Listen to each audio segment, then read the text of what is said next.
was that we pick up a little bit where we left off with the firewood trauma piece and kind of go in from there into the collective consciousness. Is that, if I kind of bring that in, and do you feel like you can pick up from there? Yeah, what I would say that where we've left, what we've provided people is my core message is what I call the process is a path. Like, look, there's this methodology by which you can create transformation. What you need to be able to do is to abide in awareness, or to relax into awareness, and then to allow life to move. It's actually that movement that's the path. It's not something that you do. It happens to you once you allow it. That's what we've touched on so far. So a review would be to just kind of go over that process and say, like, where does that take you? Well, that's going to take you into your body. You're going to discover this, and I can elaborate on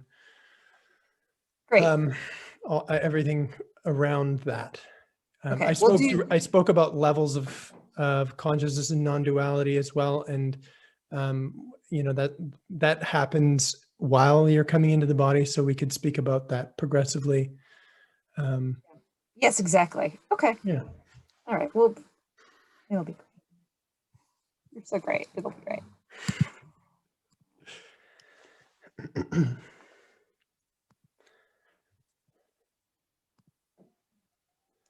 All right.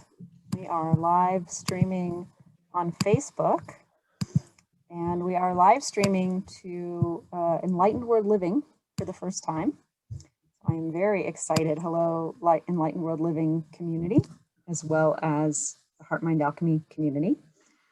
And just a little bit about the show first, for those who don't know. The vision of HeartMind Happy Hour is to provide a space for inspiring conscious conversations for those on the awakening path.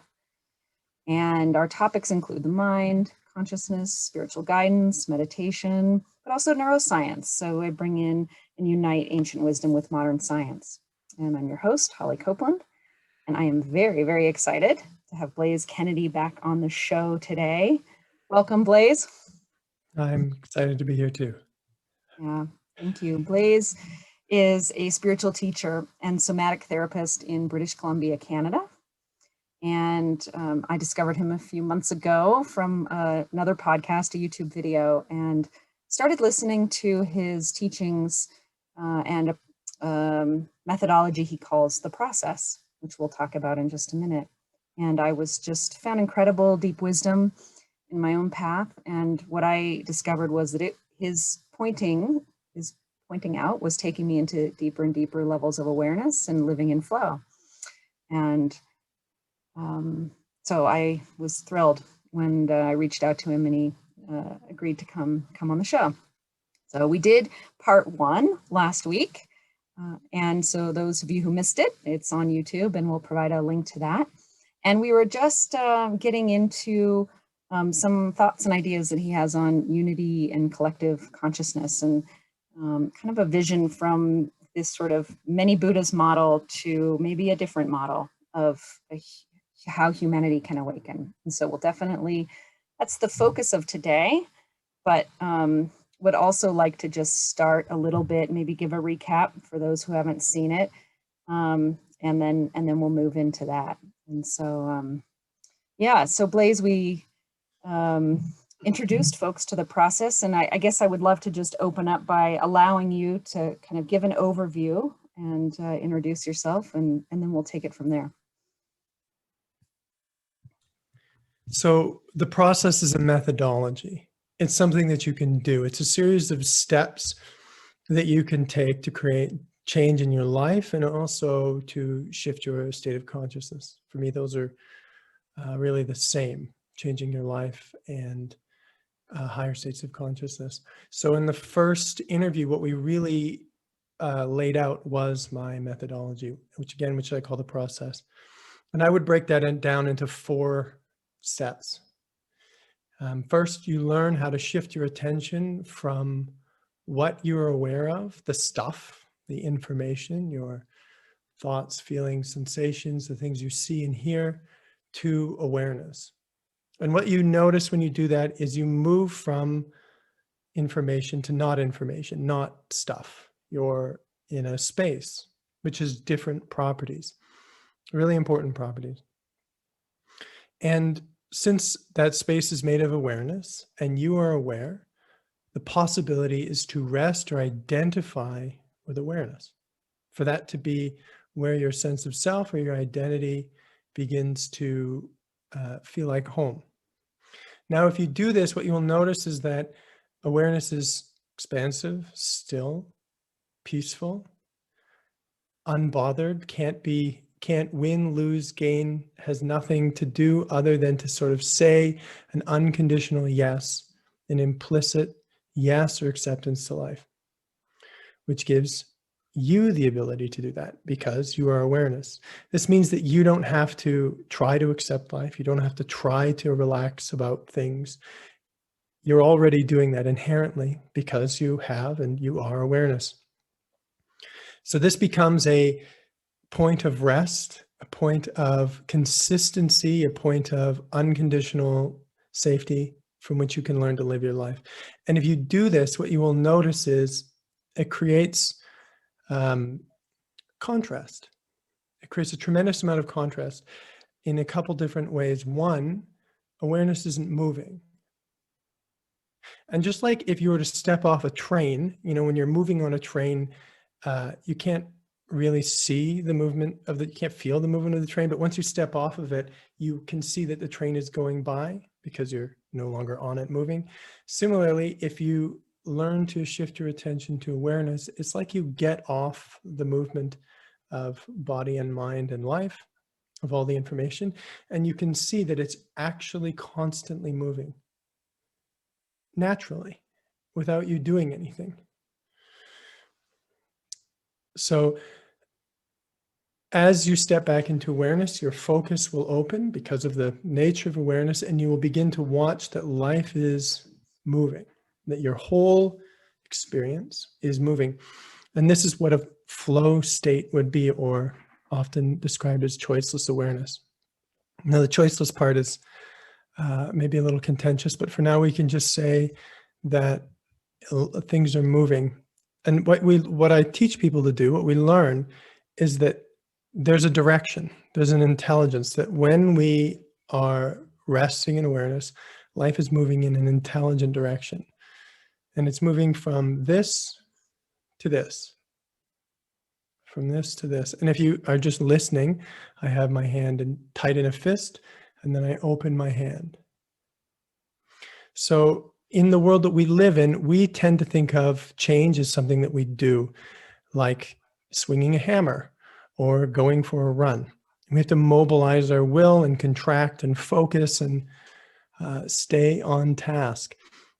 But in consciousness, and in the process as I describe it, change or work or productivity is actually allowing life to move in this more intelligent way. So I've broken it down into less than 4 steps, but I left out a step, but that's fine for now. We'll get back to that. The last step, which would be the 4th, but I'm saying it is the 3rd, is to watch this happen. Is to see for yourself if this is true. So we did experiments, or I guided through a little bit where we watch how does the body move when I'm relaxing into awareness? Can I actually feel relaxation, expansion, movement happening as a result of sort of stepping back into awareness? The more that you witness that this works, the more you will yield to it, the more you will turn to it, the more it will be the move that you choose to use, because it's better than your alternatives. It's better than all the things that you're using previous to the time that you learn it. So what I do with people is I try, my main goal has been so far to take people to the point where they know how to do that, where they know how to change their life simply by relaxing. They can see that happening in their life. They watch it work and they can apply it all the time. So it's not so much a meditation technique where you have a specific practice. It's meant to be holistic. It's meant to be in every moment of your life, because awakening really needs every moment of your life, because that's where consciousness is, every moment of your life. And I'm just pausing for a second. So, if you want to know more about the methodology, I have a bunch of free exercises. I give away all the recordings of the 4 steps and beyond. If you go to my website, you can download them. If you go to blaisekennedy.com/meditations, you can access them and try them for yourself. They're progressive, because I think that we learn by taking little pieces of relaxation and expanding them into bigger pieces, and practice in bits that we can understand and handle, because the shift in focus or in activity or in orientation is very significant. This isn't something that we tend to learn immediately. We learn because we practice it. We learn because we really investigate this deeply for ourselves. So the exercises are meant to be progressive, so that if you have no idea what I'm talking about, you can get started without feeling overwhelmed or confused. So I would encourage any listener to go and try those for yourself. That would catch you up to where we are now. So, but if you continue on, we're going to be looking at, if you do what I'm suggesting, where is that going to take you? What possibility of a life does that afford for you? And I'm going to be referring to 3 life categories, which I think are, everybody wants satisfaction in 3 life categories. The first is your relationship with yourself. And we can call your state of consciousness, your experience of consciousness, we can include that in that basket. Everyone wants to feel good now about themselves, about their life, about their experience. The second thing that people want to do is, we could say, be successful in relationship, which means to be connected, be able to communicate clearly, and to have power in relationships, being able to advocate for what we want, manage conflict, and work through things. So we want to be connected to other people. And the third thing is that we want to have meaningful vocation, life purpose, contribution to the world. We want to achieve our potential.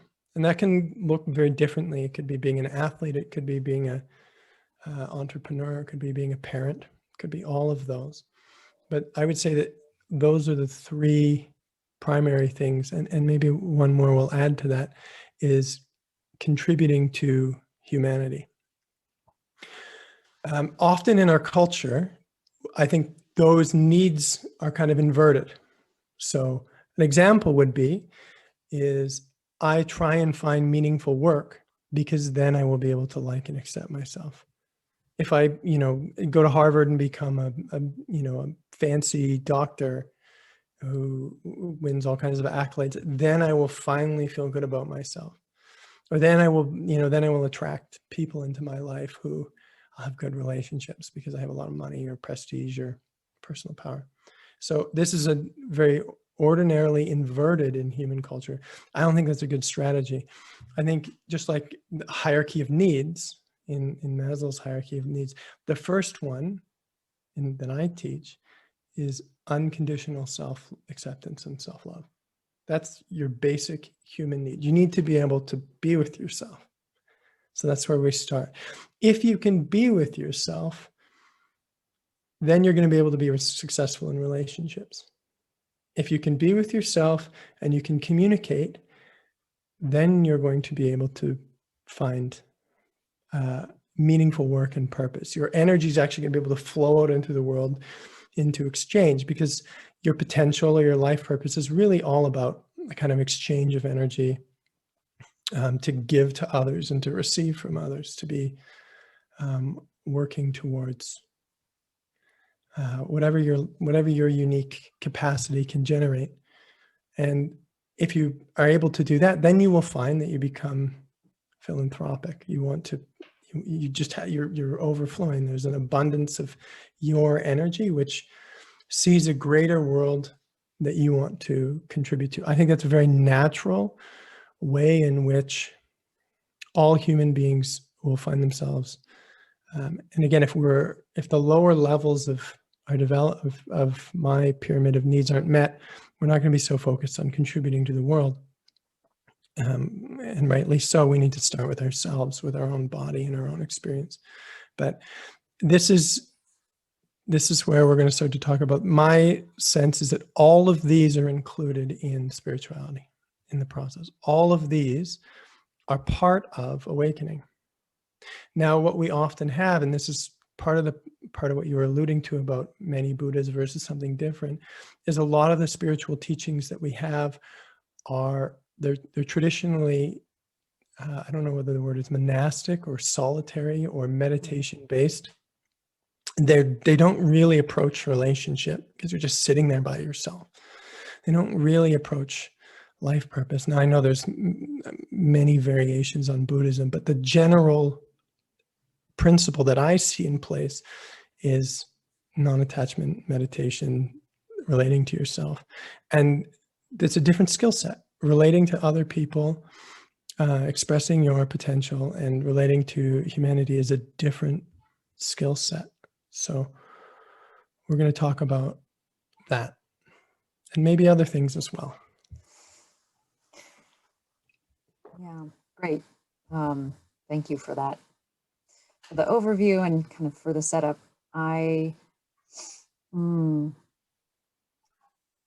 really appreciate and agree with the process you laid out of this sort of the paradigm that we have, of, the successful Harvard, business person or whatever. And like, that's the goal. And then you kind of figure life out. And, as somebody who in my own life, got to 46 and kind of had the dream job and had the kids and had the house, and then was very much feeling like, oh, but there's still a lack there. There's still something missing. I haven't found it. And then had to go back, just like you're saying, to do the inner journey to figure out what the missing thing was, which was the self-love, the going within piece, and then rebuild back up. Right. So, yeah. And I should say I would have loved to have done that. I really was trying to do that. I was just really bad at it. I failed at that.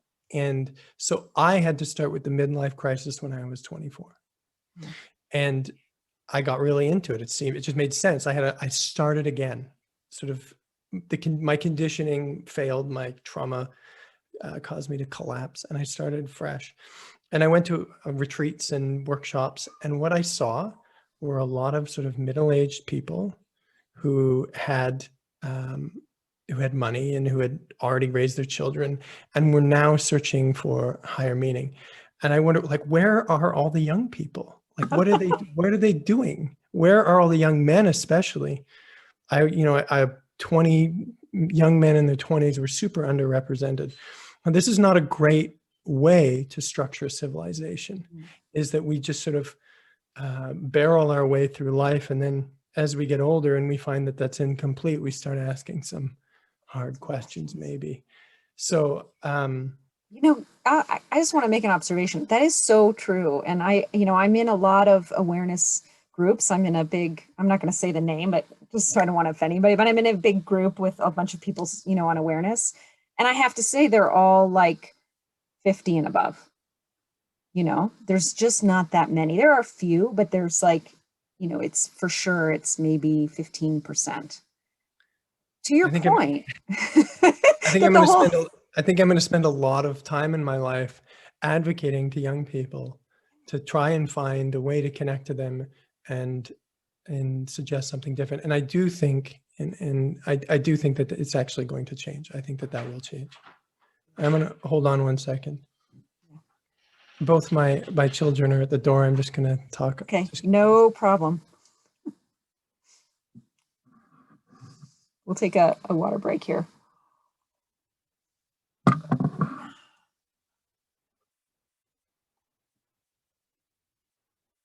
Life happens when you're on Facebook Live shows. It's all good. It's all just life. Life happens when you have children.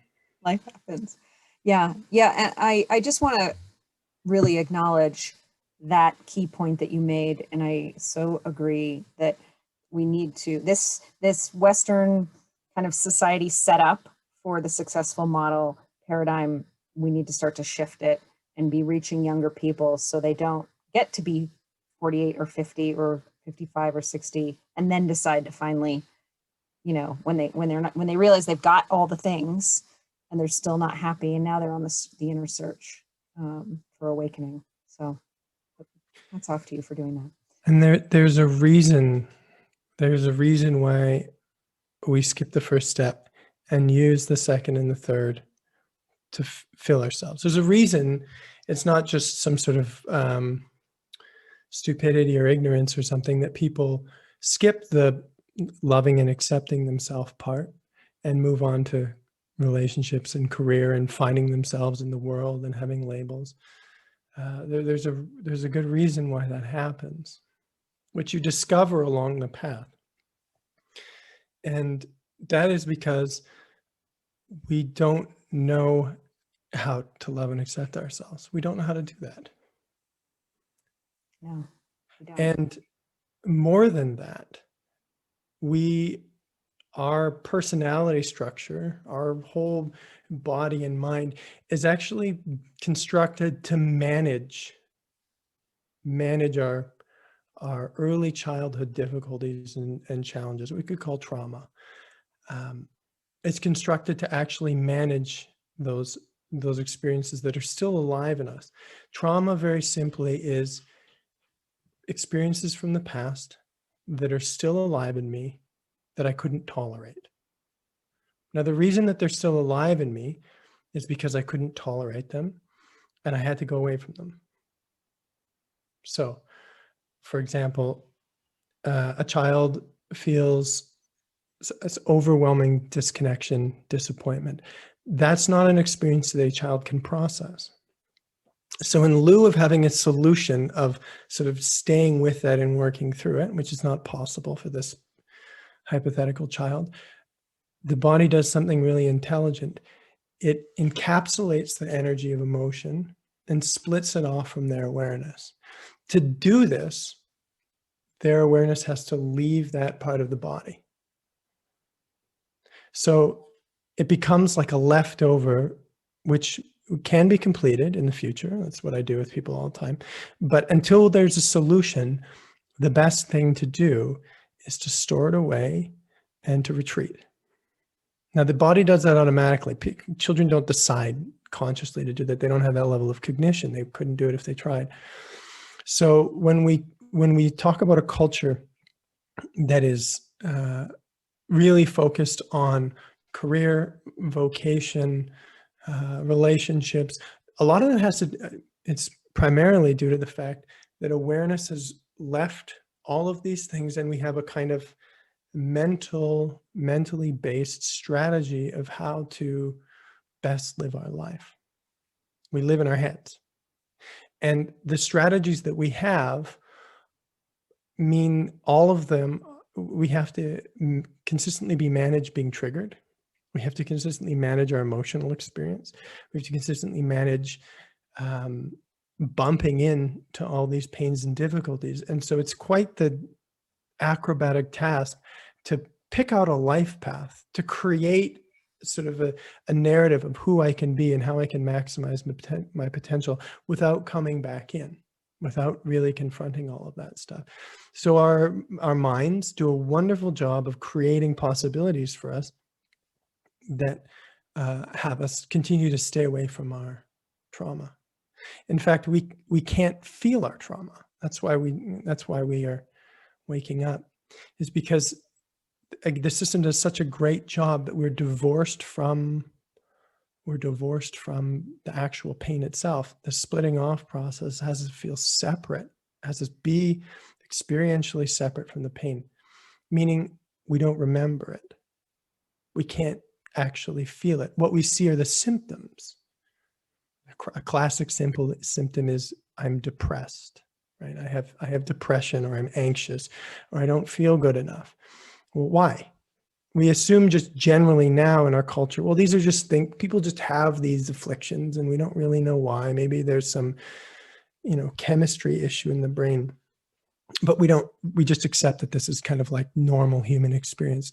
In fact, we call it mental health because that's where we reside in our heads. We don't see it as a holistic, emotional, physical issue because we can't perceive that. We describe it commonly as mental health because the symptoms tend to be a lot of thinking negatively about oneself, a lot of thinking negatively about another person, having sort of a very active mind. And it's that compensation. It's that mind that's constantly trying to create narratives to help us make meaning of our life, even though we're avoiding a lot of reality.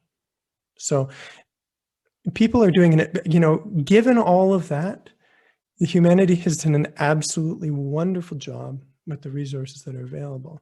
We've built, invented things and have come up with modern medicine. We've done a wonderful job. We have tremendous amount of capacity, even though we exist in a very small part of ourselves, and we are constantly avoiding the challenges that we don't have solutions for, and we can't even feel. But I believe, so the traditional spiritual path is to kind of say, I personally, as an individual, find this unpleasant. I want more for myself. And I go as a sort of personal mission to endeavor to break out of this system, this way of being. So I go and I become part of a spiritual community and I do spiritual practices. These aren't necessarily integrated with my life or my job. And I hope or aspire that someday I will break out of this mold. And that's been the sort of dominant spiritual model, whether it's in Christianity, there's sort of like hope that someday I'll reach heaven and I won't have to be here anymore. And maybe, I'll transcend the human experience. Or in Buddhism, I will become liberated and I will transcend the human experience. But in both, the human experience and the pain and suffering of it remain somewhat mysterious and entrenched.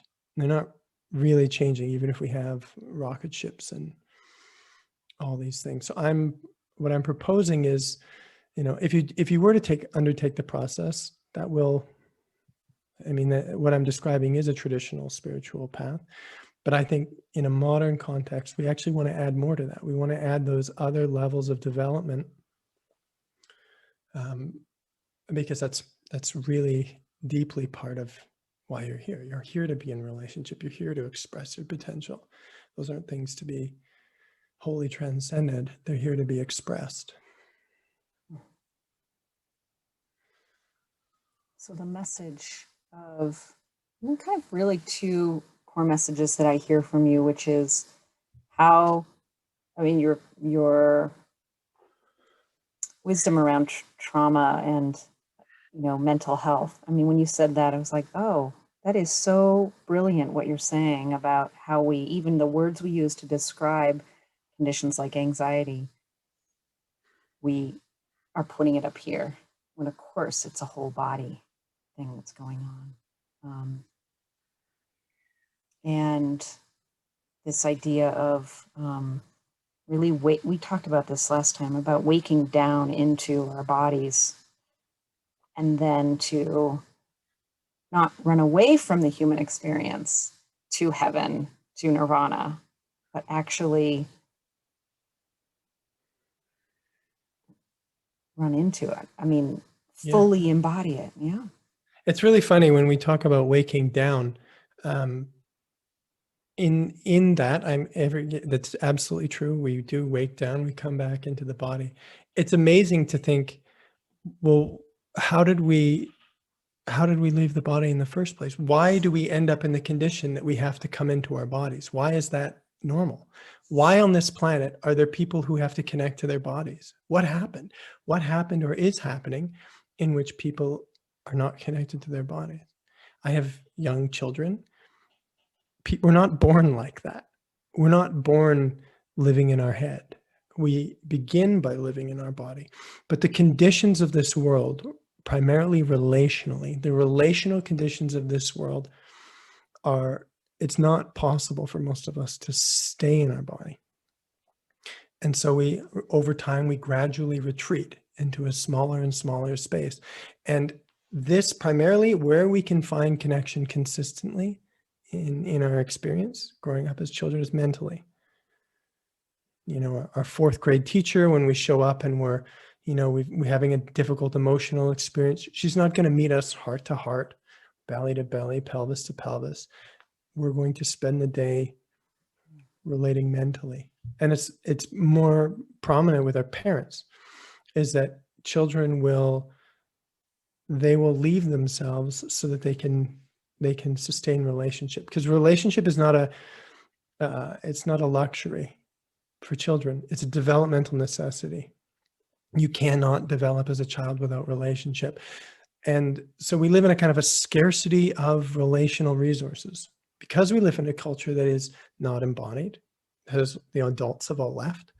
Children are kind of forced to leave too and join the rest of us. They can't find connection body to body in their emotional field. That's the predominant childhood experience. So I have young children again, and they are emotional geysers. They're constantly going off emotionally. And that's not because, you know, they have some sort of emotional problem or they're behaving bad or they're not behaving bad. It's because their emotional body is growing. We don't think about this, but if you are a baby and your body is, I don't know, 18 inches long, physically you grow. We have growing pains, we have awkward phases. Well, your emotional experience is a kind of field of energy in your nervous system that grows too. And the way it grows is by experiencing larger and larger charges of emotion, which are overwhelming, which need to be regulated by a parent or by an adult. Someone who has higher cognitive function, who can hold you in your experience and sort of stabilize you through the process. Again, I spend a lot of time awake at night. Same thing every night. Baby cries, I pick baby up. Really simple. Baby is having an overwhelming experience. We call it being uncomfortable. We call it teething. Their nervous system, their body and emotions are processing experiences which are overwhelming them. Just like you could think about it like waves lapping up on the shore, going further and further, bigger and bigger experiences. And the parent's job is to support and hold them. The parent's job is to support and hold them. Now, we are learning together through the process to use our witnessing awareness to process and hold our emotions. Children don't have witnessing awareness. They can't do that for themselves. So they're dependent upon people who can feel their feelings with them, see where they're at, and regulate through their awareness. That's the optimal parent-child experience. This doesn't mean that, you know, if that doesn't happen, it doesn't mean that you don't love your parents, you don't have a wonderful childhood or anything like that. But what every one of us will find is that in our bodies, we have in this growth process of these waves of energy and experience, we are encapsulating overwhelming experiences which weren't seen and held. And our personality structure begins to form around what do we, you could think that the child's body sort of says, or the child's consciousness sort of says, what am I going to do about this? You know, I keep getting hit with these waves and finding that, you know, there's nobody there to help me with this. What can I do to help manage that? Just like we have a trauma response where we leave the body, we have strategies which we call attachment styles, which are ways to get the most out of relationship and get the most stability. And there are two dominant strategies. One is to become other focused. We call that people pleasing, which is that we become focused on how can I, like, you know, essentially my parent is really engaged in their own experience. If I can engage in their experience with them, then I can get some connection. You know, I have a parent that, you know, because of their own life experiences, they are depressed or anxious and they're absorbed in their own experience and they can't see me. So I see this. Children are tremendously attuned to relationship, and I take care of my parent That's my best strategy. So as adults, we have people who this is their relational strategy. The other one is often happens when we have parents that are that they are hyper focused on the child. They don't give us enough space. They're holding us and processing us has us feeling like we need more space. And the strategy is actually to avoid connection, to either repress emotion or avoid contact, break off relationship. And again, all of these are children doing their very best to create equilibrium so that their development can happen. And most of us become functional adults. So we do a wonderful job of that. And yet, if you ask adults in this world, as developed as we are, are they deeply happy and satisfied? Universally, they would say no. That's the people who really acknowledge that are the people who become spiritual seekers or go into therapy. But everyone is chasing some satisfaction. And enlightenment can be a chase for that satisfaction. In my experience, satisfaction is in part because I don't have all this unprocessed disturbance, which I'm actively managing all the time. I'm not still in all of those strategies where I'm actively managing all that energy, like I have a bunch of plates in the air. Satisfaction and happiness is in part because I move from doing to being. So moving from my experience of my body to my experience of awareness is a movement from doing to being. Awareness is just being. But even if we do that, the body is still doing. The body and our emotional world are still doing a lot. They're still actively holding a lot of parts together. So one of the reasons that we come back into the body is to do what we haven't completed yet, is to learn how to regulate these incomplete waves of an energy that we experienced from a much earlier day, which remain active, just as we were hoping a parent would do for us. As we do so, we're really, truly able to relax in our body as ourselves. And when we do that, we feel good. Because life, in its relaxed, open state, is inherently good. That's its nature.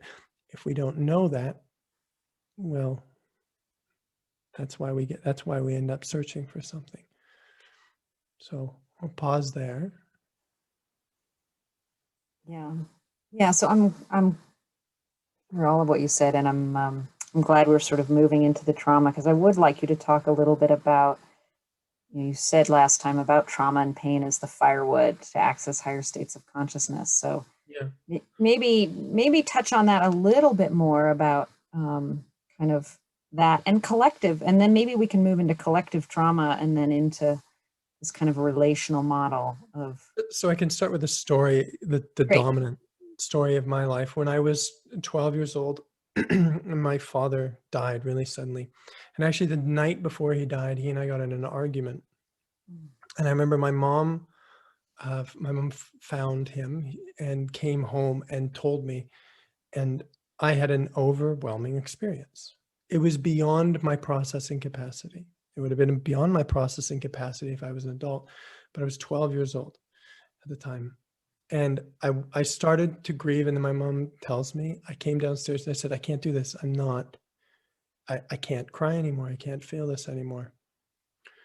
And what my life looked like after that was I was kind of a zombie.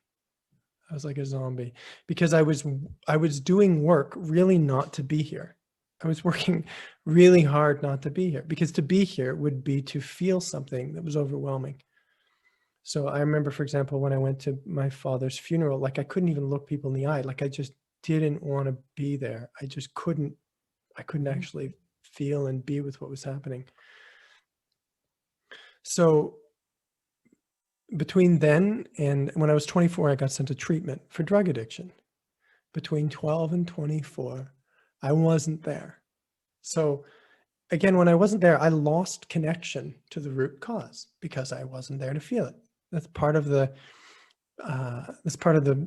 the tremendous benefit of being able to have a trauma response of leaving the body, is you can't actually feel, you don't have to feel the pain all the time. But I looked at my life and I would say to myself, like, what's wrong with me? You know, like, why do I keep making such terrible decisions? You know, I can't apply myself in any way. And it was, you know, nobody had an answer. This was like an open question among my family and teachers. It's like, what's wrong with Blaise? I mean, looking back, it seems pretty obvious, right, in retrospect. But at the time, in the world that I grew up in, nobody knew. You know, nobody could see. Nobody could see what I was feeling in my body, and I couldn't see. So I just thought there was something wrong with me, like I was a weak person. And so I went on like this for a long time, and I was miserable, you know, and I took it really personally. This was a personal feeling. I got into drugs. I lived a life of tremendous fantasy, no application, a lot of someday I'll do something. And eventually I just kind of broke down. I failed. I couldn't sustain it.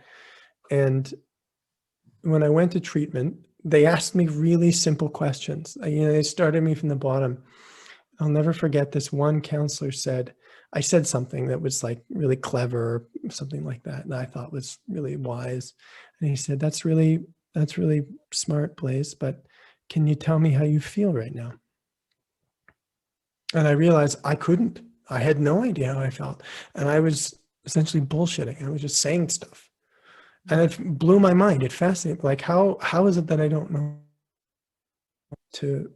how can I not connect with my feelings? So treatment really simply for me was learning how to feel my feelings. And when I did this, I felt alive. I stopped doing drugs. It wasn't I didn't need to use drugs anymore. I wasn't a failure. I learned, oh, I can just tell the truth, you know, because trauma means like telling the truth. It's not means you're gonna have to feel what the truth is. So, you know, I was chronically lying. So I just learned this really basic skill, tell the truth. And I learned how to feel my feelings and tolerate them. I started to grieve about my father's death. It was when I started to grieve about my father's death, it was like no time had elapsed. The energy of the emotion was as alive as if it had just happened. I just continued from where I left off. And I was amazed by this. And I started to shift my understanding from there's something wrong with me, to something happened to me, right? There's something wrong with me to there's something that happened to me. So most people, when they want to improve their lives, they just add more things on top. I'll take a new course. I'll go back to the gym. I'll start connecting with nature. I'll start meditating, whatever it is. They just keep adding things, hoping that if they put a new coat of paint on the same experience, it'll be a better experience.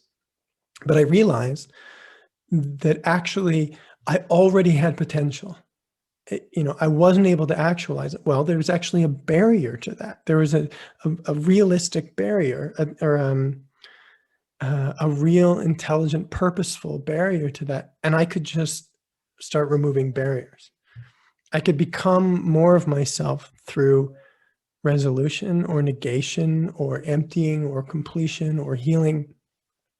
It was the first time in my life where I ever had any personal power, because I wasn't moving against myself. I wasn't moving against life, and everything started to change in my life. Everything started to work. I just became, you know, I became sort of the person that I was supposed to be. And I was, you know, I'd spent so much time unhappy that this was like this was the greatest thing that ever happened to me. And I just went really far with it. To do that really well requires that we can see the barriers, that we can feel and see the barriers, and that we can tolerate them. So I did some traditional therapy and AA and all of that, but I just felt like something was missing. When I learned how to connect with awareness, it gave me a tremendous capacity, because awareness can do two things. One is it can tolerate anything. That's its nature. It is pure acceptance, pure open space. Can handle psychologically, anything. Joy became a lot tougher. I wasn't running away from stuff all the time. The other thing it can do is that it's not doing, it's just being. And what you start to notice, the more you shift into being, you notice all the ways that you are doing. You can feel them as contractions in your body. There is contrast. In opposition to this pure, perfect relaxation, all the ways in which you are actually holding your body, holding your emotions, you still doing that work and force become felt. They're not things that are happening to you. You realize they're things that you're still doing. And if you can feel that you're doing them, then you can stop doing them. They will relax in the presence of awareness. So I can't remember your original question. I was going to give you an example, and I've just been giving the example. Can you ask it again? Well, we were moving, I think you answered it beautifully, because we were just moving into kind of how you work with trauma and pain and how that kind of fuels the I guess, awakening, the evolution into higher consciousness, sort of really how to work through that, and Right. then how that becomes the fuel. Right. So fuel. So it becomes fuel for your potential because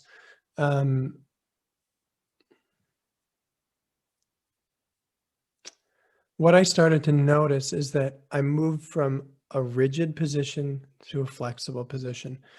So we could talk about it as being firewood, but we could also think about it as being stored energy that's in a sort of a rigid, patterned, held way. I am this way. This is the way it is. There's a kind of, just like when we store information on a computer, where it's taking up that space with a kind of document, a file, a way of being, a habit.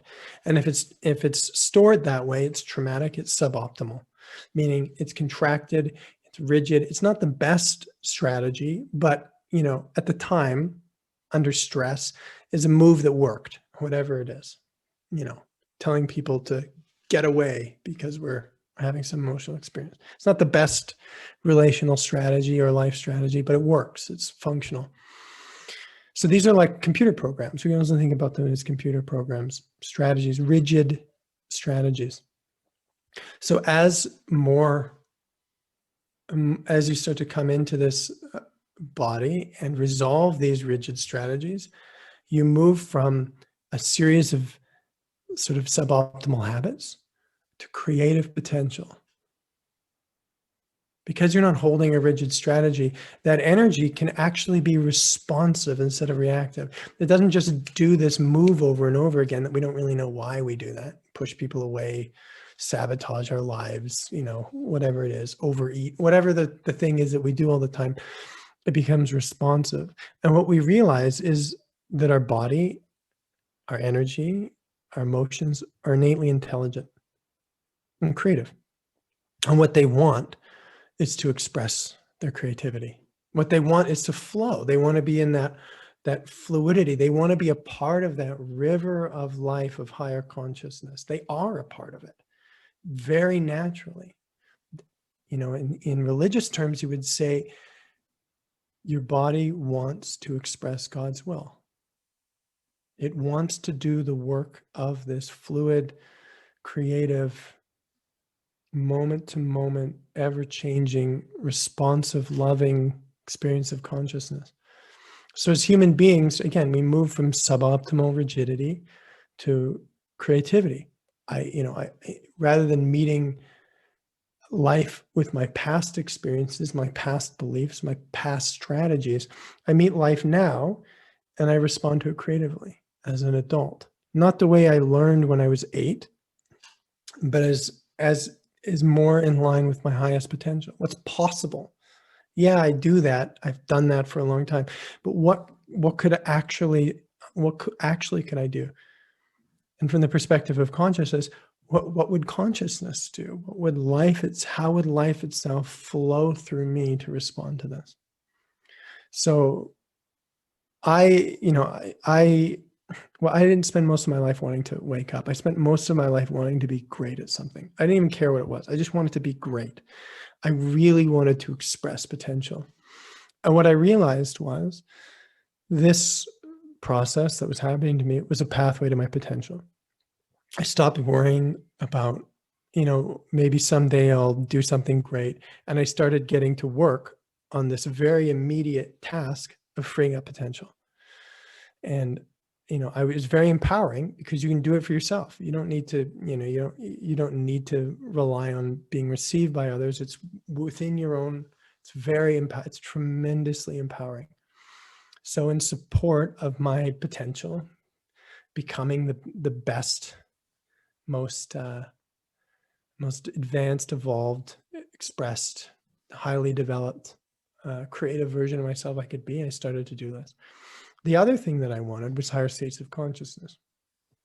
And I just sort of knew also through this process, this was going to happen. It wasn't something like I had to, hope maybe one day, maybe someday I will reach that. The process inherently tells you that's where you're going, like being on an escalator. That's just where life is going to take you. That's what consciousness actually wants to do. And I'll tell you a little bit about how that progresses, but we generally think that higher consciousness is like a ladder that we need to climb. We even call it higher consciousness.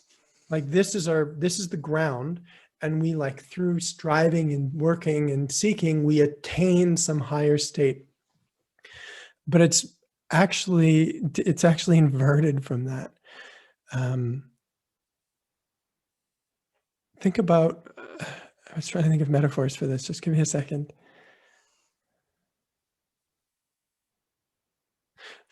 We relax back into awakening.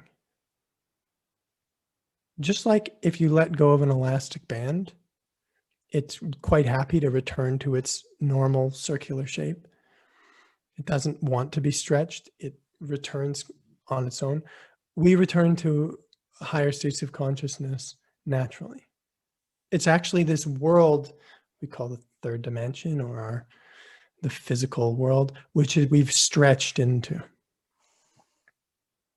And at first, it doesn't feel like that. At first, it feels like I'm working and I'm sitting and I'm making strides and I'm getting further and I'm making advancements and I'm working really hard, and that's great. But at some point, you realize that it's happening because you're kind of getting out of the way. You continually stop doing things that aren't in line with that. You continue to relax, and it's actually a process of relaxation, not of work or attainment. So the process teaches you that. You realize more and more that life is fundamentally good. Life wants you to be successful. Life wants you to be awake.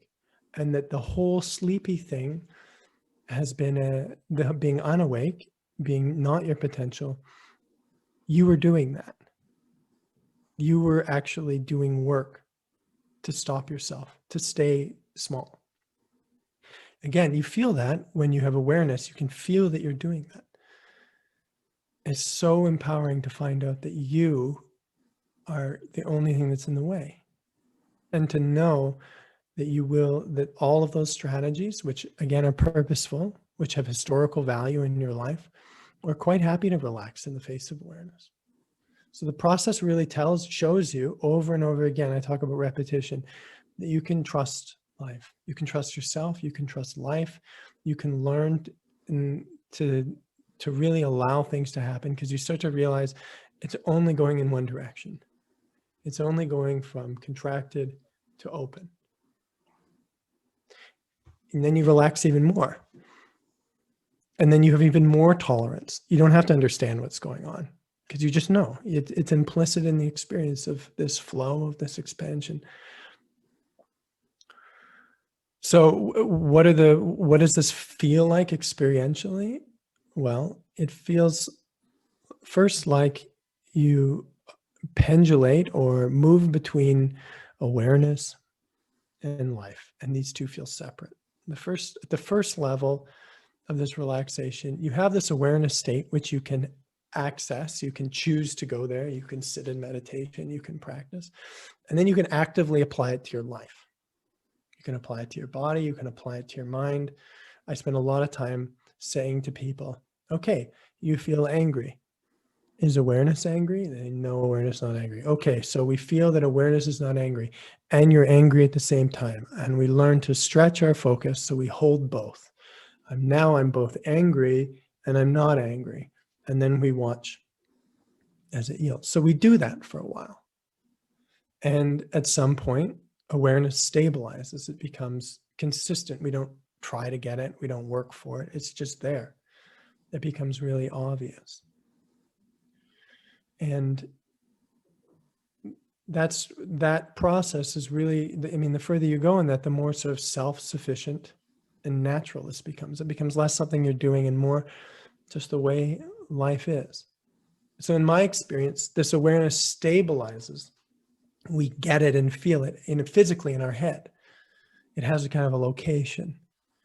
And it becomes grounded in to our head. So you might feel that in your forehead or the top of your head as a subtle energetic experience. But that witnessing awareness in this waking down process stabilizes in your head. And with that comes a lot of more movement and experience, like pain, physical pain, disorientation, all kinds of strange, at least that's what happened to me, all kinds of strange things in the head, like as if it's being experientially renovated. And most of that is painful. Just when you renovate your house, it wouldn't feel good for your house to rip the windows out or the floorboards out. If your body could feel, that wouldn't feel good. But because you have awareness, you can tolerate and you realize this is really the only way to go. So do you want me to tell you about where it goes from there, or do you want to interject? Yeah, well, we're at 5:30, but I think it's probably okay to go a little bit longer. And if you have time, I'd love to. I do want to hear about kind of where it goes from there. We're 5:30. Yeah. Wow. Yeah. I thought I've been at this for like 20 minutes. We haven't even got to the other part, but we'll see if I can. Time warp. I think we've talked about this already, so I can go through it pretty quickly. Yeah. What happens is the next thing is that it comes down into your heart. When your heart opens, I had a lot of emotional release, and when your heart opens, it's very emotionally destabilizing. It's very, very emotionally intense. I remember I cried more for this period of time than I cried it in public events that no one else is crying. And I'm like just weeping, losing it. And you just start to feel like there's an unbelievable amount of emotion stored in this body. And it's kind of mind boggling. Like where was this emotion represented in my life before this happened? And the heart opening is when you begin to experience non-duality. And non-duality is a fancy way of saying that you have one experience, and it has a singular, consistent quality throughout all of it. Everything you see, hear, taste, touch, feel has a sameness to it. It's actually perceived by an open heart. The sameness is perceived by an open heart. And the sameness is described, felt as love. That you can actually see everywhere in your experience love as an innate, intrinsic quality, as if everything was kind of made out of it. What you also notice is that your experience of the world has a spherical shape. That when you look around you, when you look at the room, yes, you're looking at walls that are outside of your body, but all of these things are actually inside this sort of sphere of experience. They're inside your awareness. Everything becomes an internal experience, internal to you, which creates a tremendous intimacy. Somebody I was working with the other day called it immediacy. Everything's here. It doesn't matter that you're over there or the trees are over there. There's an intimate here inside. And because everything is inside you and everything is the same or has the sameness, there is an unconditional love for all experience. That doesn't mean that you don't have emotional reactivity, or you don't have thoughts about things, but there's a pervasive, unconditional love for all experience. Yeah. After, there's this sense that love underlies everything. yeah. Yeah. And at this point, you kind of lose interest in awareness for a while. At least I did, because you just can't stop marveling at this singular quality, this sort of field. Everything's inside. And instead of focusing and resting in awareness, the whole system becomes preoccupied by resting in this totality of experience. So that where you rest, where your focus rests, is everywhere in the totality of your experience. Now, if you had this is kind of like moving from, when we first started the internet, people had like really low video quality. And now as the bandwidth gets higher, the flow rate of information gets higher. We have like 8K and 4K, and it's really high quality because you can render really big images, really big files, a lot of data. The heart is a tremendous flowing and processing unit. And this unified field is kind of like HD. Kind of like HD. You can process all of your experience simultaneously. So rather than moving kind of between fragments of yourself, you learn how to rest into the totality and hold this singular quality. And that refocusing becomes really like interesting. You deeply, deeply want that. It's all you want. And as it moves down, the way that this focus is facilitated, or this increased flow rate, is by emotion that's stored in the body coming up, being felt, and being released. Like you're consistently clearing bandwidth or processing capacity of your computer by deleting or completing old programs. And the body just becomes really efficient at bringing you old, contracted programs, which is pain, emotional pain, sense of lack, not feeling connected, not feeling heard, feeling frustrated, just all the things that we hold that aren't good. All of these become purged.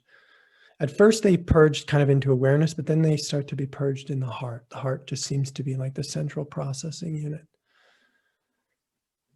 And then I'm going to just touch lightly on these last two. Then you realize that beyond this bubble, there's actually a much larger space.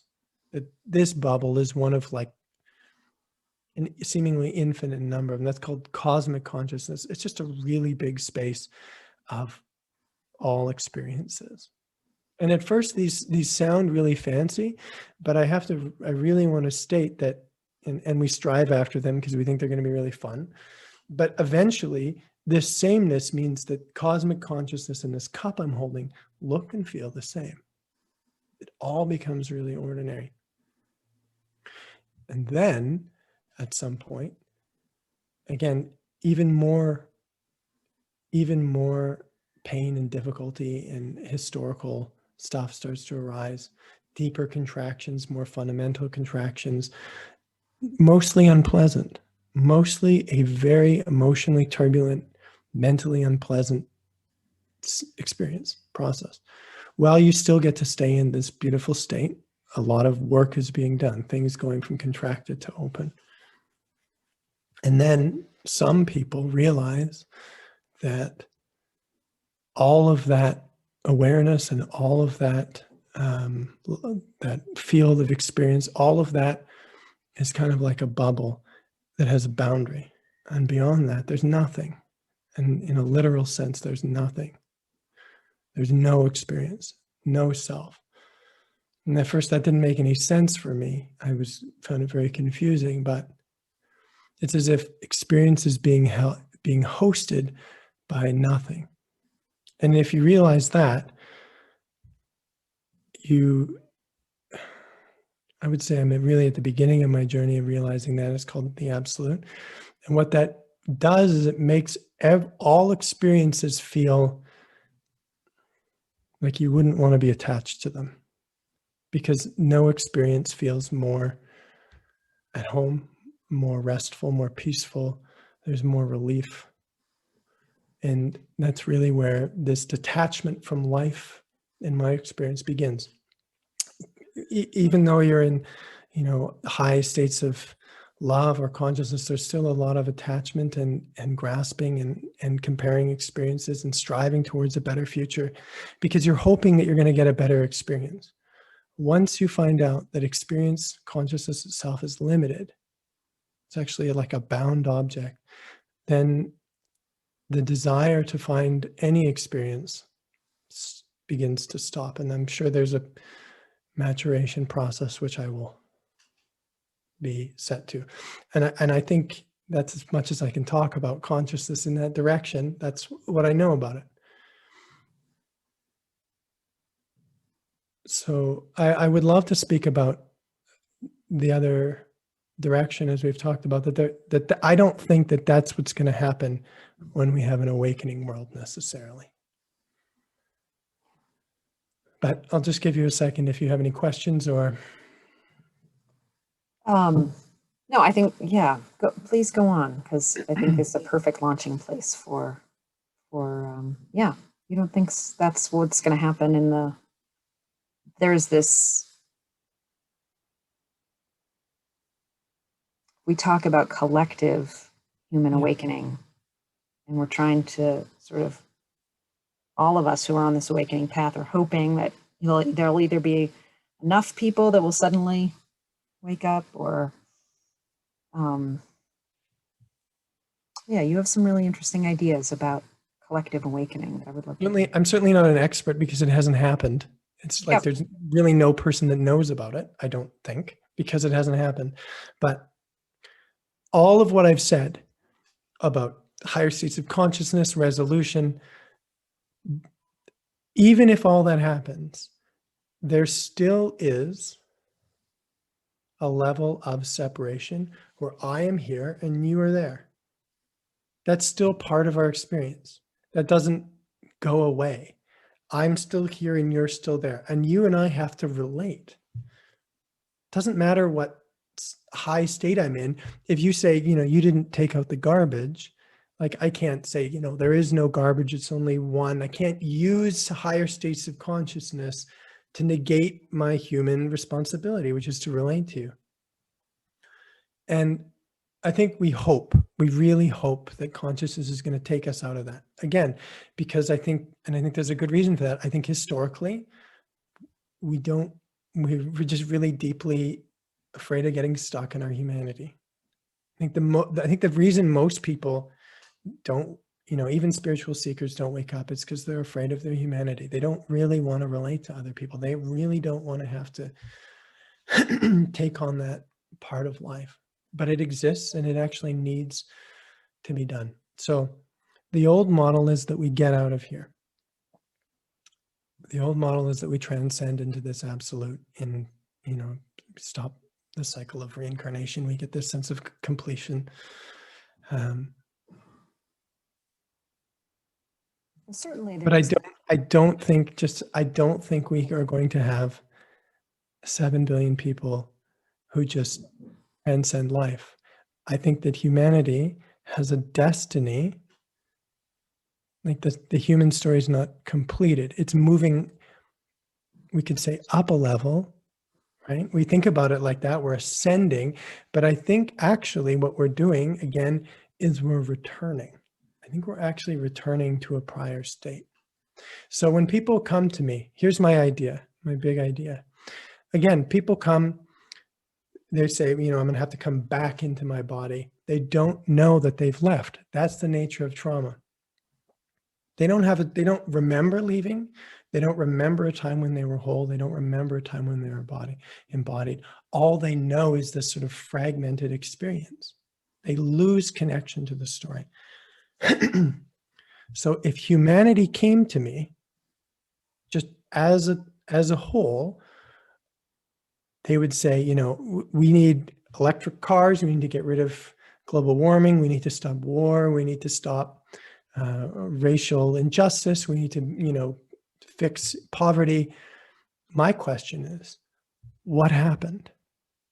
What happened? we take for granted that this is a natural human state. I don't believe that. I don't accept that. I don't see it like that. I believe that what's natural to human beings is to be unified. I believe, I can feel that there's the potential for human beings to be integrated horizontally. You can think about this like an internet. The process is like turning into a computer. The internet would be a whole network of computers which creates its own intelligence, right? There's artificial intelligence based on right now there's, US government or other agencies are developing the ability to predict the future based on what people are doing on the internet. They take the collective internet experience and use that as a flow. It's its own flow. It's its own organism. It's alive. And they can relate to that to speak about a global experience where the world is going to happen, what's going to happen. And to me, that indicates to me that there is the potential for humanity to be integrated like a network. And for that network to be so solid and to have so much information pass through it horizontally, to have so much energy moves all through the globe that a higher system can be illuminated. So if you look at a map of light of the United States at night, I'm sure we've all seen this. If you go to the Midwest, there are these little dots here and there. That's kind of like what our sort of separate human experience looks like. If you go to the Eastern Seaboard, there's so much light.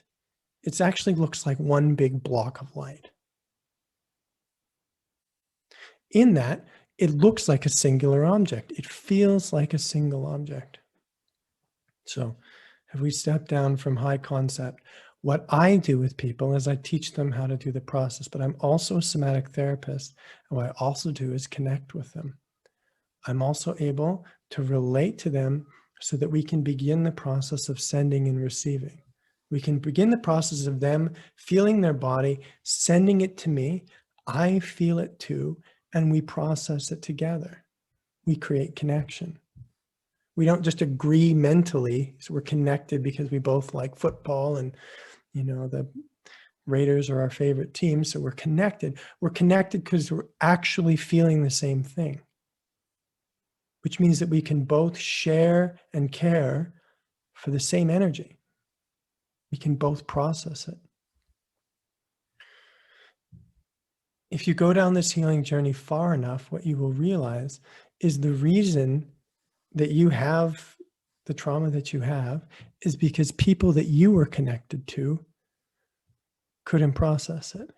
That you actually got these pains through connection. You got them, you inherited them through this sort of network of sending and receiving information. Again, children are very sensitive.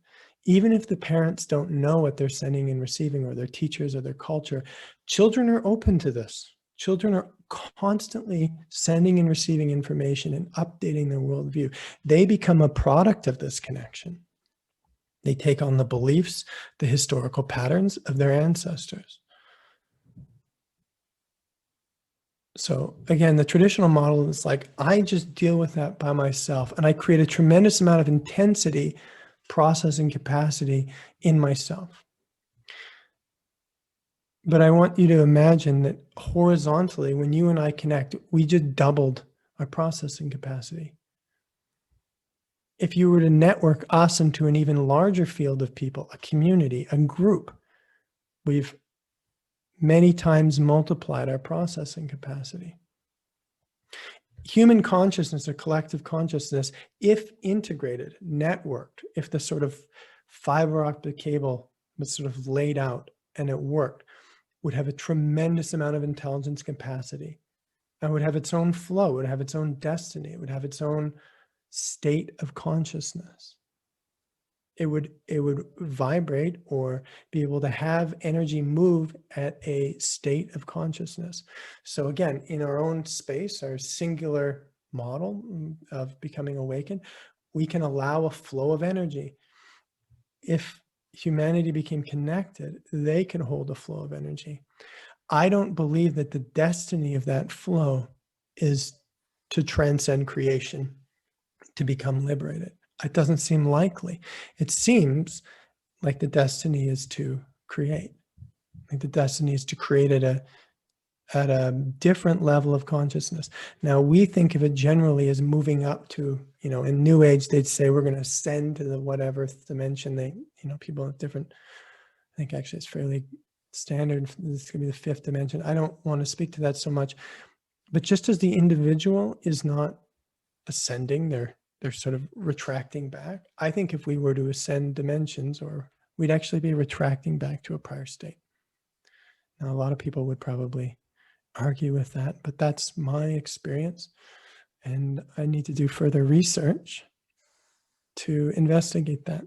But that's what my experience with trauma tells me, is that we're actually innately good, that human beings aren't from some sort of like animalistic swamp in which we have to overcome our lower nature to become good. But actually, we are inherently good. And our shame about our species, our sense of being broken, is a product of something. Something happened in creation that we're not connected to, because we can't handle that. Whatever it was, we can't handle it. So what I want to do, I first thought I wanted to teach this vertical process of enlightenment. And I think I continue to will, because lots of people come to me and say they want to become enlightened. They want to, they want to realize their essential nature, whatever it is.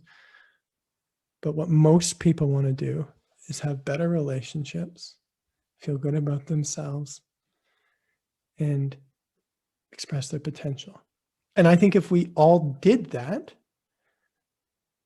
this would actually be the creation of this network. I think that's what intrinsically our natural gifts would actually have us do, that our natural flow would have us build out this network. We would create more connection. We create more wealth for each other.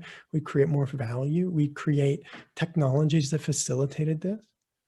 Again, if you don't have unconditional well-being, your life purpose has become to essentially accumulate resources. So you use your potential to sort of hoard things. But if you already have unconditional well-being, if that's where you start, you become very loving and expressive, and you work very hard for this collective consciousness. I've seen it in myself, is that I went way out of my way to do things that were very difficult, which didn't have, I didn't get a Ferrari out of it. But what I did is I contributed to this network. And I think there is a non-duality if that network builds out. As that builds out, becomes another oneness. We could say it's horizontal, which is a merger between our personal humanity and a collective humanity. And even the planet. And that oneness is different. It's a different oneness. It's localized within the human energy field, within the planet.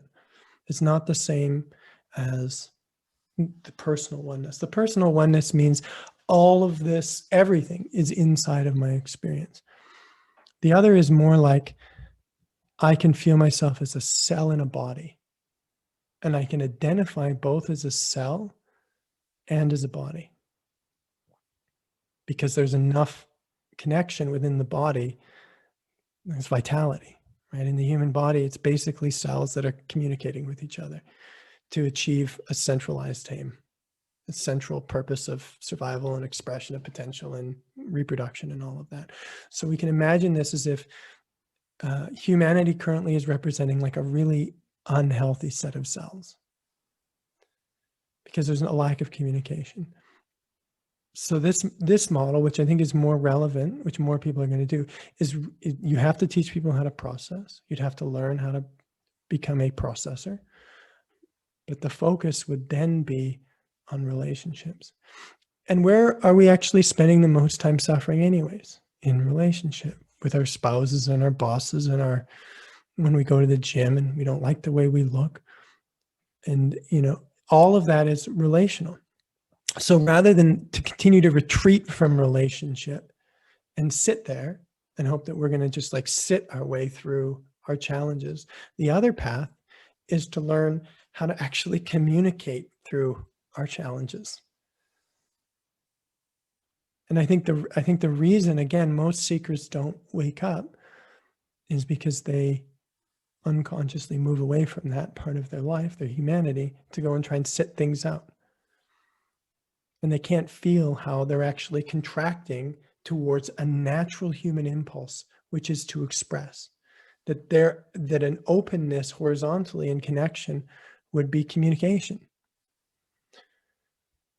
But we haven't had the intelligence or the capacity for that network, so we're transitioning. That's my opinion. We're transitioning from a model where it makes more sense to kind of get out of a relationship and just go sit in a cave to, if this network can be built, it makes more sense. It's actually going to be more intense to be in a relational field than it would be to sit by yourself.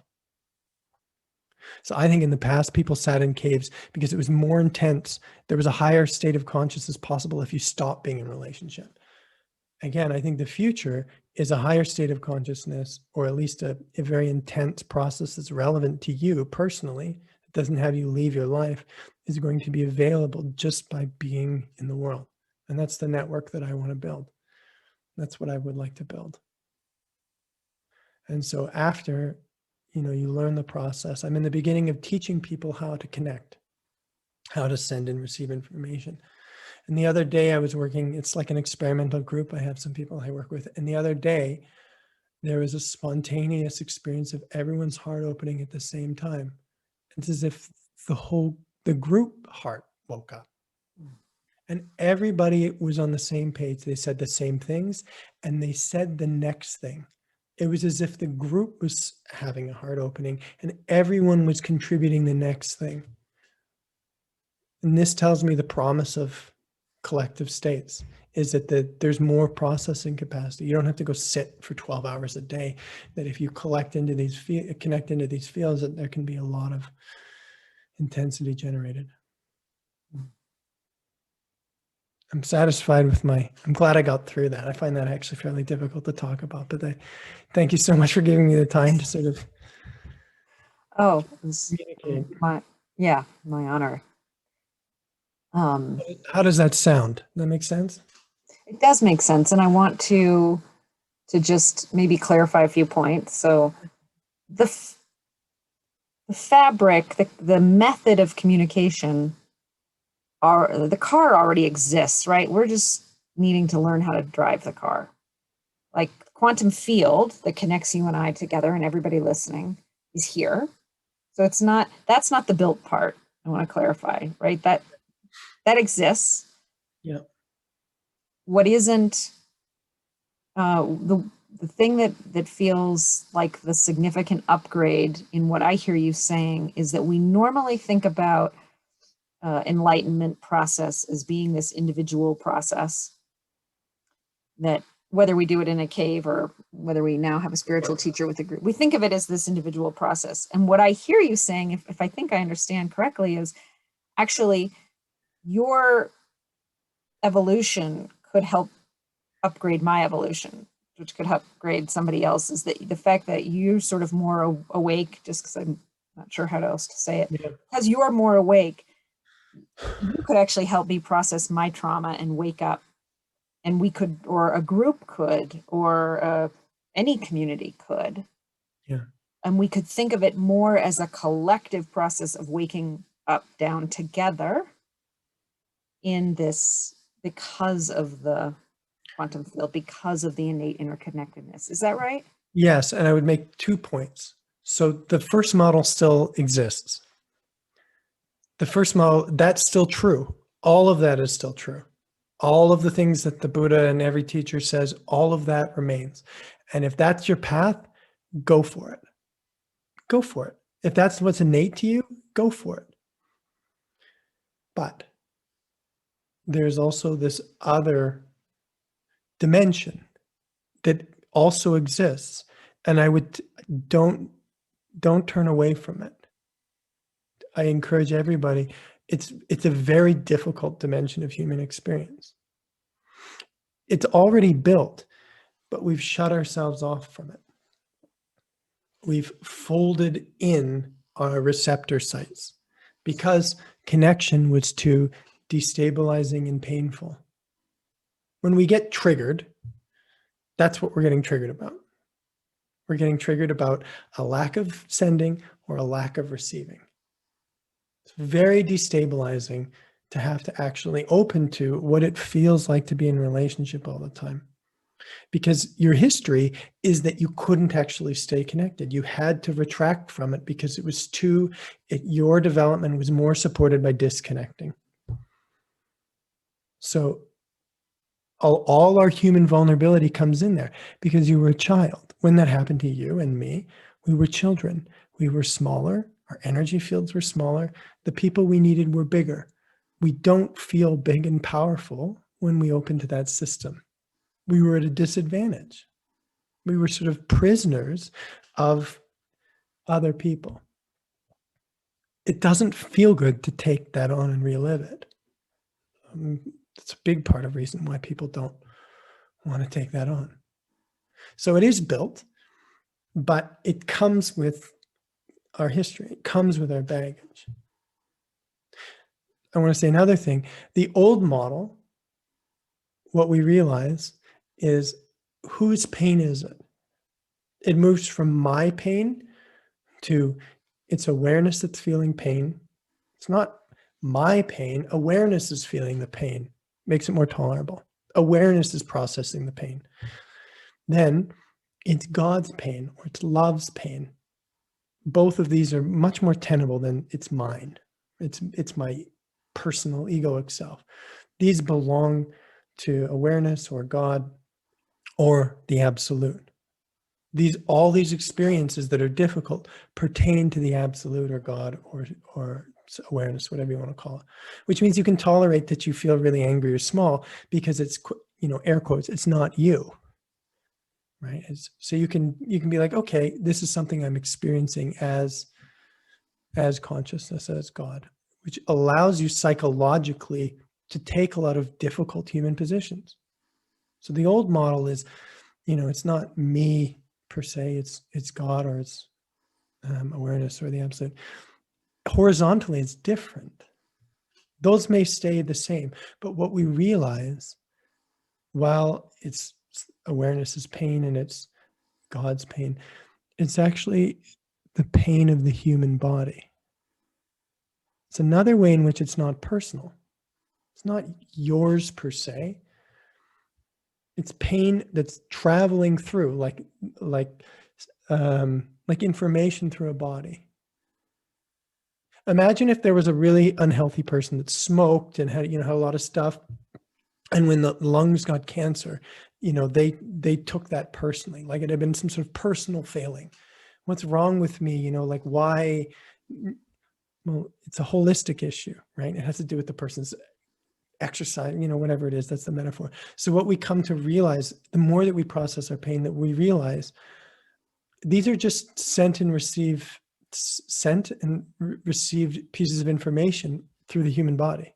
And by human body, I mean the collective body. They're not mine in the personal sense. They're part of humanity. Again, because I'm connected to the human experience, it's much more tenable. It's much more possible to feel and hold and turn to that to say yes, because I'm not so alone in it.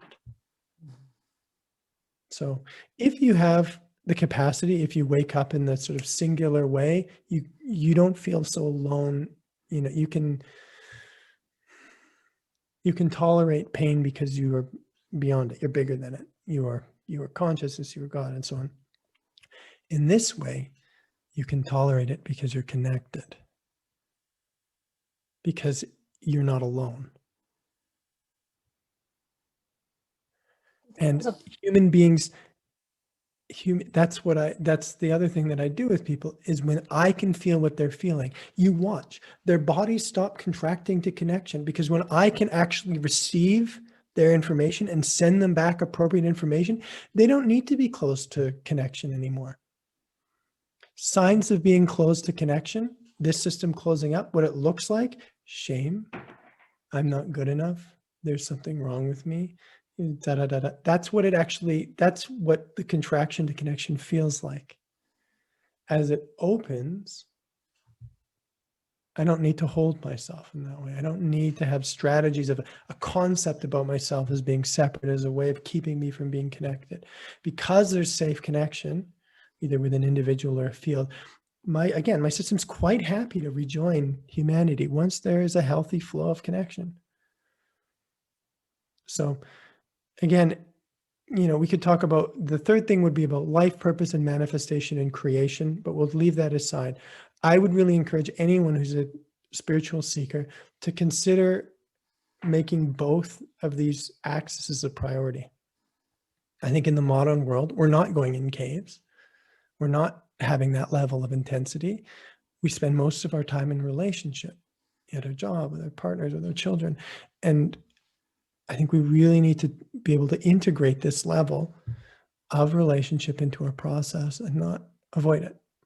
I think that's the biggest block that people have. And a lot of spiritual teachings, because they don't talk about this, kind of implicitly encourage it. It's not to denigrate spiritual teachings, but that's not part of the spiritual teacher doesn't speak about that as much as he speaks about oneness or God or awareness. Those tend to be emphasized. So emphasizing humanity, the human experience, is actually being benefit to you and to life, and to be part of your core mission to be human and to sort of take on the human legacy. I think that's really needed. I think it's really needed too. And it feels that there's the bodhisattva path. I mean, the call to kind of stay here till everybody awakens has some inherent relational aspect built into it. Yeah, it does. Right? Well, all of it does, but it's not.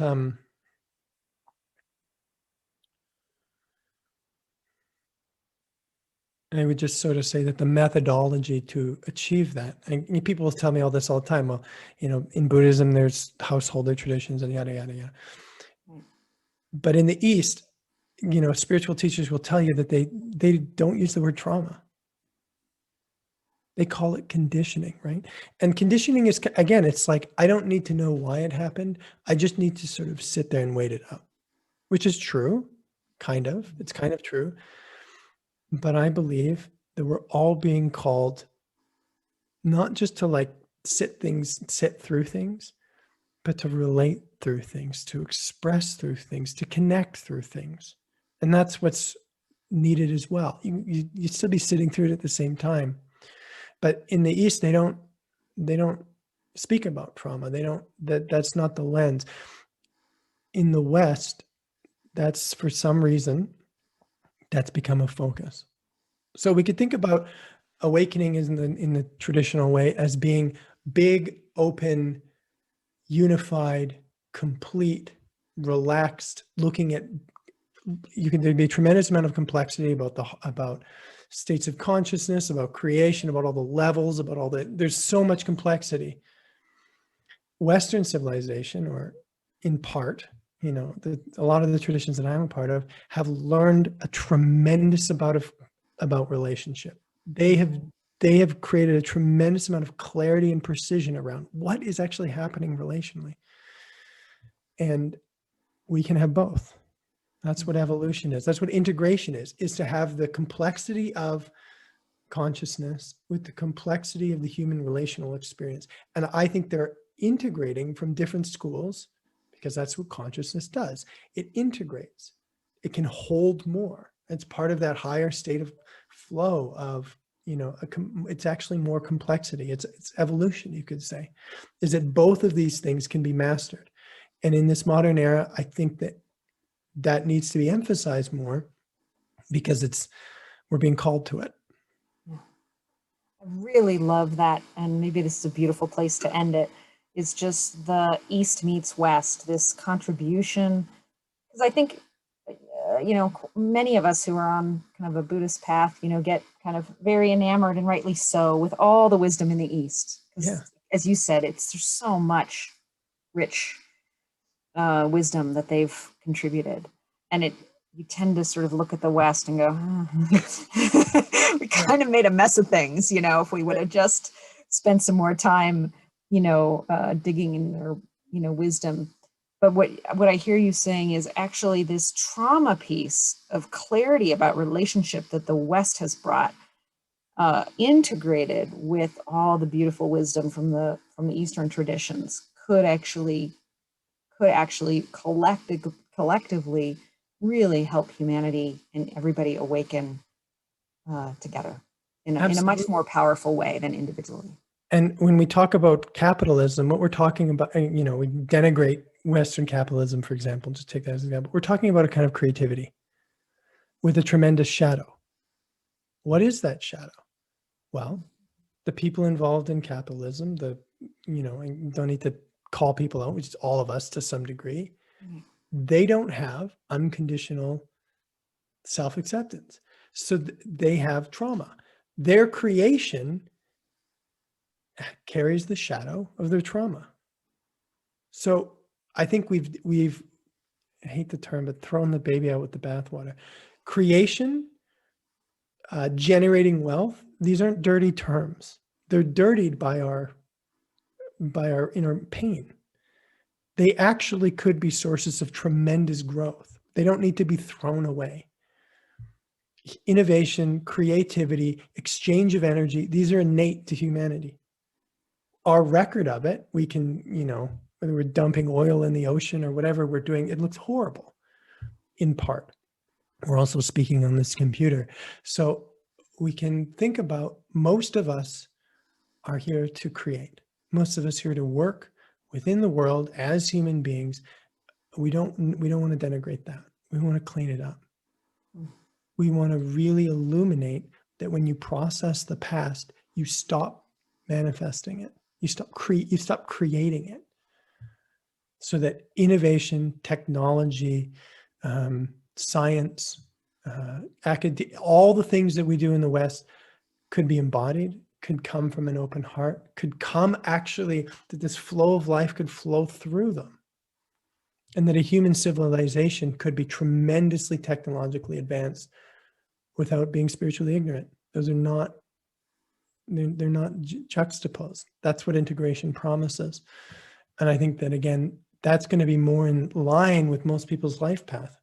Most people in the West, it's really not in their life path to go to India and renunciate their families and all their possessions and just sort of become spiritual.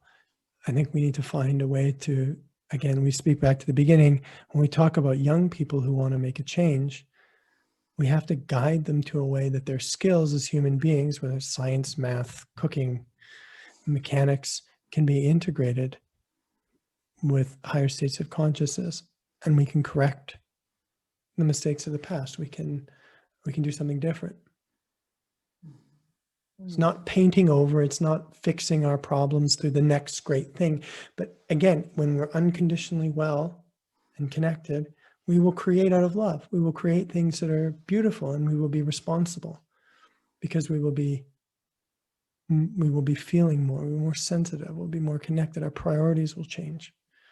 They will be pathways to higher consciousness, not pathways to, a more glorified egoic state. I really love how your vision harnesses the contributions of the West and the innate creative potential and what it has brought to the table, and offers a way forward that honors that, and doesn't denigrate it. I mean, we're all heartbroken with, all with the troubles of capitalism. I think, many of us, right? Yeah. Yeah, as somebody who spent 30 years in conservation trying to clean up the earth, and kind of felt the heartbreak of that for so long. And my spiritual path was about, for me, working through the deep despair that I felt in my heart, over all the environmental injustices that, kind of bear witness to.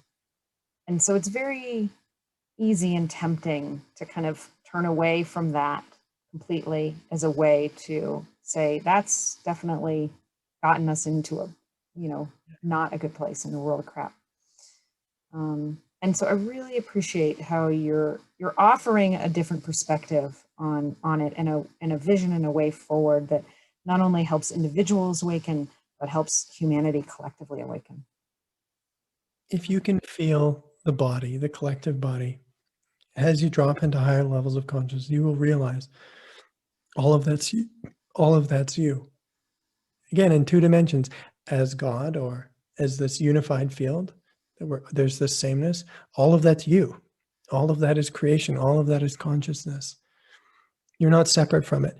Separating yourself from the pain and destructiveness of the world would be to separate yourself and keep you in a lower state of consciousness. And out of love, you don't want to do that. You end up taking a tremendous amount of responsibility for your experience. Also, horizontally, you don't want to separate yourself from the body. It would be like a cell that says, I don't want to be a part of this body. I just want to be a cell. I just want to be a part of this group of cells that's particularly righteous. That's not a great strategy either. That's your body. So we can learn to feel, or your ancestors. Those are your ancestors, which are actually represented in your physical body. So if you turn away from your ancestors, you're turning away from yourself. That sending and receiving is actually, your body is the product of it.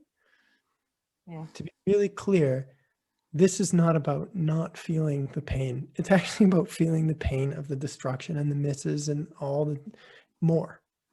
If you do this, you will be taken more into the pain, but it won't be like a separating judgment, blame pain. It will actually be processed and changed through your experience of connecting to it.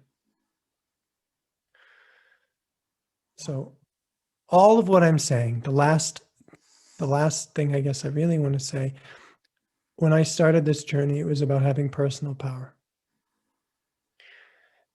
Spider-Man's uncle, I was thinking this, he said, with great power comes great responsibility. And Spider-Man didn't just like sit around all day and, pick up chicks and look cool and do fun stuff. When there was like a building on fire or somebody robbing, he went out and confronted it. That's what great power does. Higher states of consciousness will make you confront life. They'll make you take responsibility. They will make you take action. They will make you very effective and productive. They'll put you on the front lines. This is not a passive pursuit. This is a tremendously productive. Once we realize that essentially doing nothing or relaxing is productive, we become very productive. We become tremendously active and productive. Yeah. And we realize again that there's this other dimension that just hasn't been worked on very much. That's why we are where we are.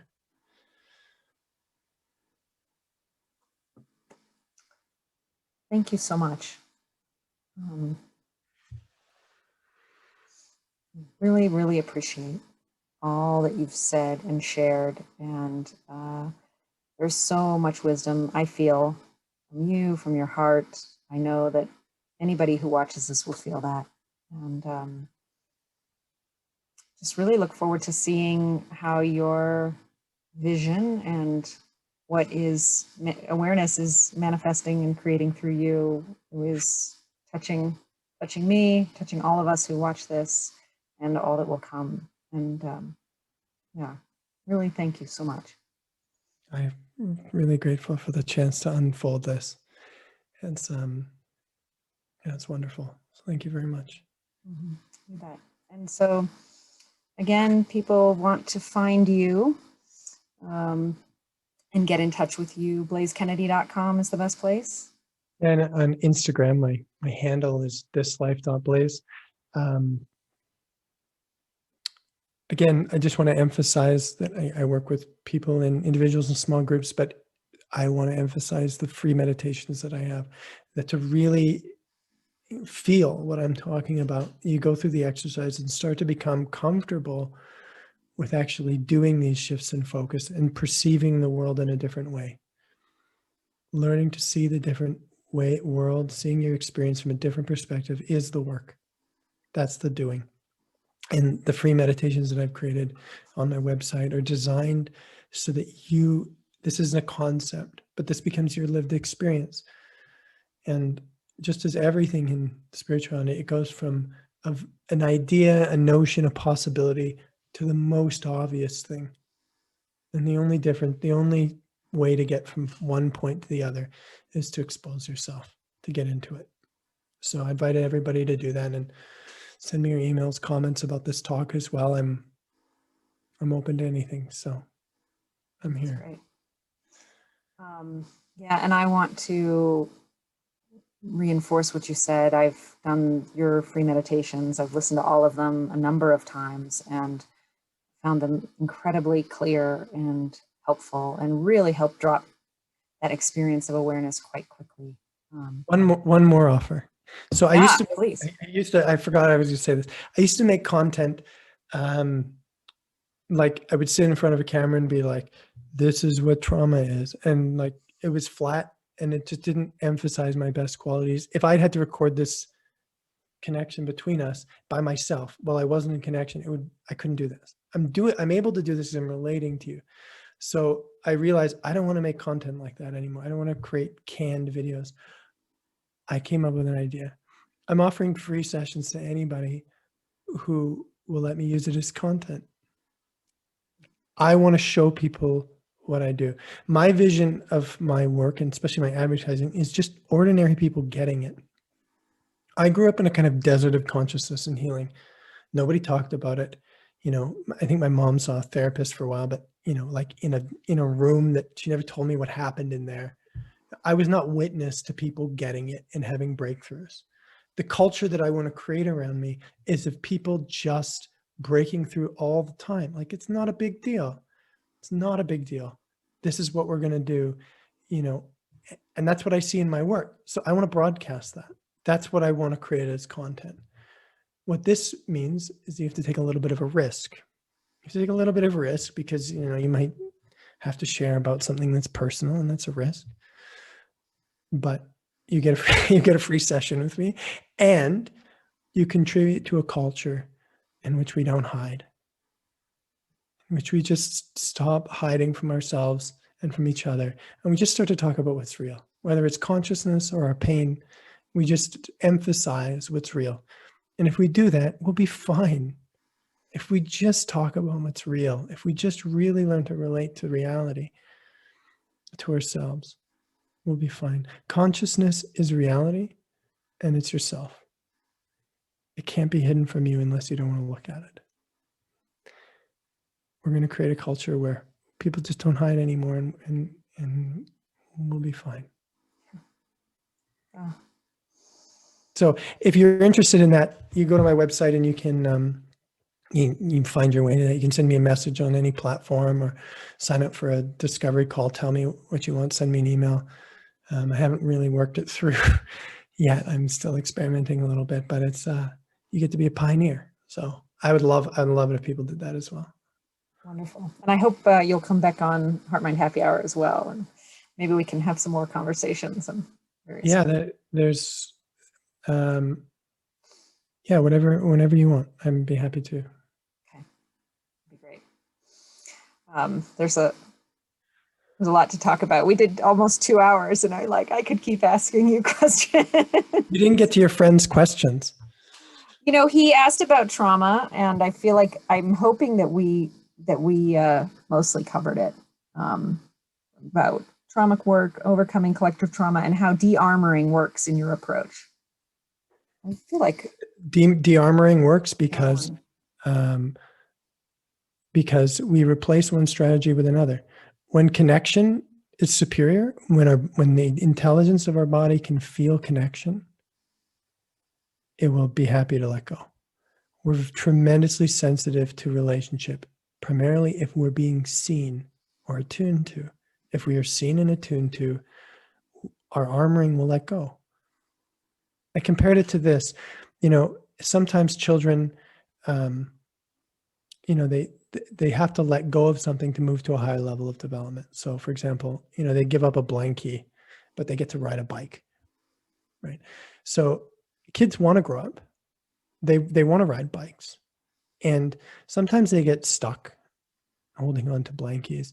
But it's really the promise of higher levels of development that allows them to move through. In a healthy system, they can let go of what does not serve them anymore, as they like to spiritually say. Connection is a tremendous way, being seen, felt, really feeling the power of a healthy, open, responsive, sensitive connection.